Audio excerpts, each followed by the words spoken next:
All right, enough Brazil. How about some quick hits instead? Let's go, Gab. Japan came from behind to defeat Germany 2-1. Germany have Spain next.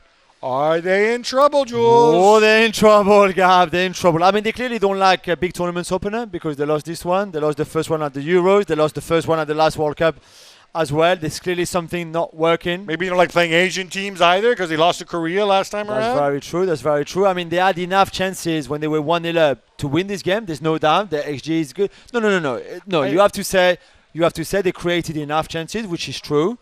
They were in control of the first half, mostly because the Japanese manager, and we will come to that in the next quick hit, messed things up at the beginning. But they still had enough chances. This narrative of all these chances that they created in the first half, yes. Did they have more chances? Sure. Could they have converted them? What my big concern is, Jules, between Kai Havertz and Thomas Muller, right? These are your two attacking players in the middle. One shot on goal the entire game. One shot and not on target. Yeah, no. That's an issue. I'm just saying, before I was going to the bad things, I was just saying that they still created chances, which is a good thing. The bad thing you're creating chances because the other team are sitting all the way back. Half your chances is people belting it from outside the box. Second half, I mean... in the first half, I'm talking. Yeah. But the second half, they also created chances. They had 4 shots on target in 20 seconds at some point. They had the post by Gundogan. So they created... I'm just saying, which is a good thing. The bad thing, though, is what you talked about, Havertz and Muller especially. I'm sorry, I do not see him in that team.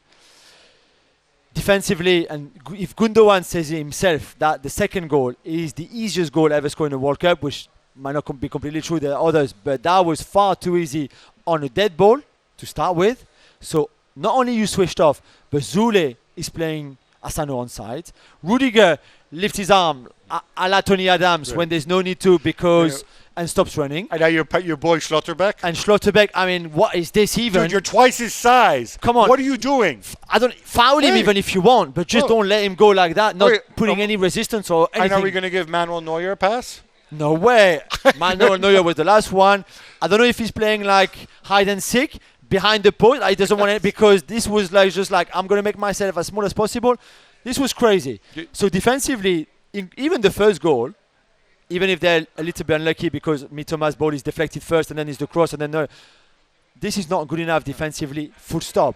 And just to finish before you go, for Rudiger to showboat and mock, the Japanese players with his running, like with his high knees and stuff like that, and then to get done like that, man, karma, you know what karma is. It's tough because I'm a big Rudiger fan. But I know, but come on. That was not his finest moment.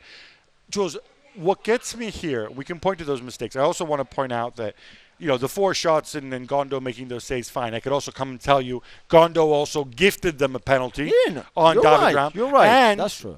And let's not forget that Manuel Neuer, also probably the best save of the match, also came from Manuel Neuer. I just don't understand how these pieces fit together.